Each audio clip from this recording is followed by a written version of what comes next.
Big பாஸ்ல கலந்து கொண்ட சில பேர் வந்து ஓவர் நைட் ஸ்டார் ஆகுறாங்க. ஃபாலோவர்ஸ் லட்சக்கணக்கில் இன்க்ரீஸ் ஆகுது. இன்டர்வியூஸ், ரசிகர்கள், ரீல்ஸ் எல்லாம் சடனா வந்து விடுது.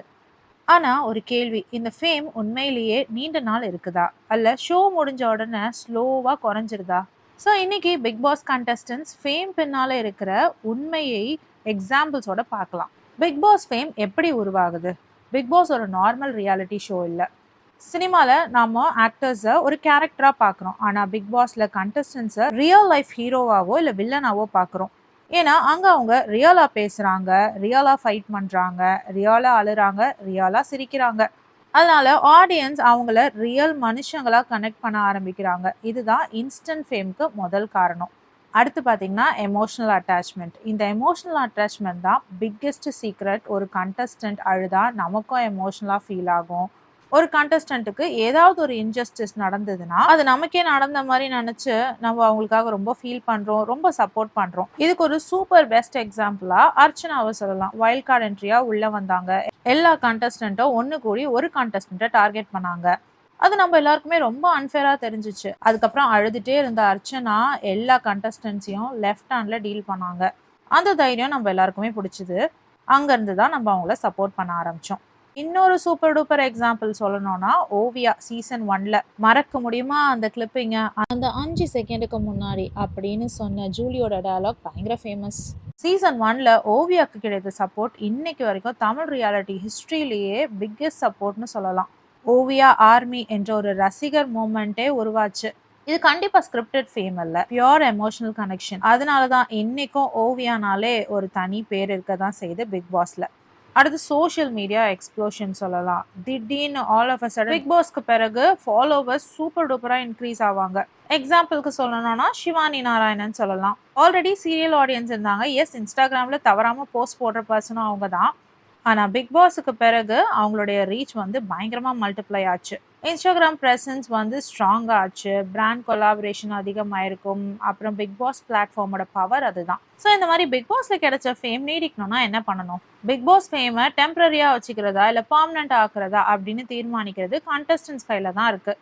எக்ஸாம்பிளுக்கு வனிதா விஜயகுமார் எடுத்துக்கலாம். ஷோ முடிஞ்ச உடனே விசிபிலிட்டி குறையல. உடனே ஒரு யூடியூப் சேனல் ஸ்டார்ட் பண்ணாங்க. இன்டர்வியூஸ் குடுத்தாங்க, டிபேட்ல கலந்துக்கிட்டாங்க. சோஷியல் மீடியா பிரசன்ஸ் வந்து மெயின்டெயின் பண்ணிட்டே இருந்தாங்க. அதனால தான் இன்றளவும் பார்த்தீங்கன்னா, வனிதா விஜயகுமாரோட நேம் வந்து ட்ரெண்டிங் லிஸ்ட்ல தான் இருக்கு. இன்னும் சில பேர் அதே வேலைய தான் பார்த்துட்டு இருக்காங்க. ஸோ தான் ட்ரெண்டிங்ல இருக்கிறதுக்கு என்னென்ன பண்ணணுமோ, அது சில பேர் செஞ்சுக்கிட்டு தான் இருக்காங்க. ஸோ இப்படி அவங்க பிரசன்ஸ காட்டிட்டு தான் இருக்காங்க. ஆடியன்ஸோட மெமரி பார்த்தீங்கன்னா, ரொம்ப ரொம்ப ஷார்ட் தான். ஒரு உண்மை சொல்லட்டுமா? பிக் பாஸ் முடிஞ்சதும் அடுத்த சீசன் ஆரம்பிக்கும். புதிய கண்டஸ்டன்ட்ஸ்லாம் வருவாங்க. அட்டென்ஷன் ஷிஃப்ட் ஆயிடும். இதனால தான் நம்மளுடைய பல ஃபேவரட் கண்டஸ்டன்ட்ஸ் வந்து காணாமலே போயிடுறாங்க. ஸ்ட்ராங் பர்சனாலிட்டி இருந்தால் மட்டும்தான் ஃபேம் நீடிக்கும். எக்ஸாம்பிளுக்கு ஆக்டர் கவின்னு சொல்லலாம். ஷோக்கு பிறகு ஸ்ட்ராங்கான ஃபேன் பேஸ் மெயின்டைன் பண்ணாரு. லேட்டரா சினிமா ஆப்பர்ச்சுனிட்டியும் கிடைச்சிச்சு. இப்போ அவர் பார்த்தீங்கன்னா ஒரு சக்ஸஸ்ஃபுல் ஹீரோ. ஸோ இதுதான் பிக் பாஸ் பிளாட்ஃபார்மை சரியாக யூஸ் பண்ணதுக்கான ஒரு எக்ஸாம்பிள்னு சொல்லலாம்.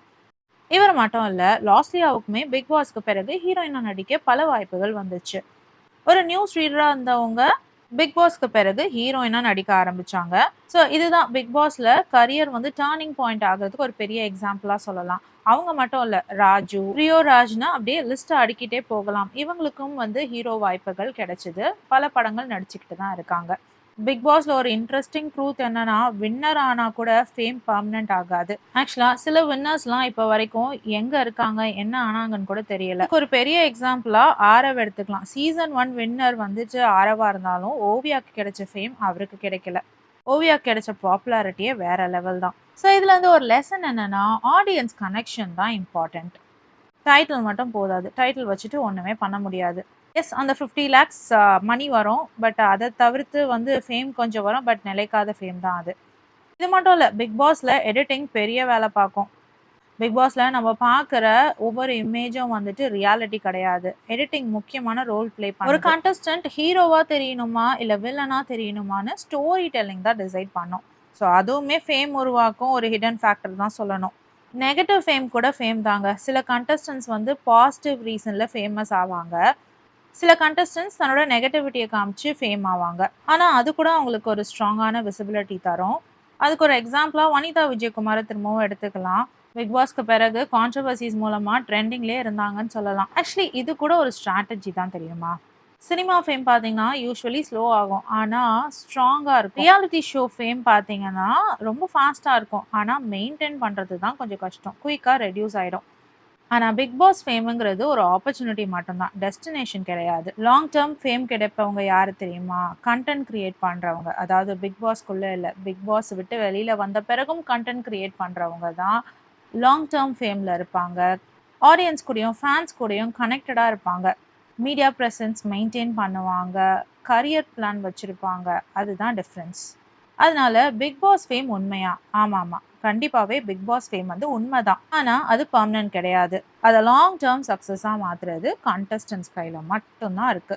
உங்களுக்கு இன்னைக்கும் நினைவு இருக்கிற உங்களோட ஃபேவரட் பிக் பாஸ் கண்டஸ்டன்ட்ஸ் யாருன்னு கமெண்ட் பண்ணுங்க. அது மட்டும் இல்லாம உங்களோட ஃபேவரட் சீசன் எதுன்னு சொல்லுங்க. சீசன் 1ஆ? சீசன் 3ஆ? ஏன்னா எனக்கு வந்து சீசன் 3 ரொம்ப பிடிச்சது. சீசன் 1 முடியும் பொழுது பார்த்தீங்கன்னா, ஐயோ! ஏன்டா சீசன் முடியுது? இன்னும் ஒரு படி மேல போய் இனிமே பிக் பாஸ் இல்லாம என் வாழ்க்கைய நான் எப்படி ஓட்டப் போறேன்? அப்படின்ற ஃபீல்லாம் வந்துச்சு சீசன் 1 வரும்பொழுது. உங்கள்ல எத்தன பேருக்கு இந்த மாதிரி ஃபீலிங் இருந்தது? கமெண்ட் செக்ஷன்ல சொல்லுங்க. படிக்க ஆர்வமா இருக்கேன். வேற ஒரு வீடியோல மீட் பண்ணலாம். பாய்.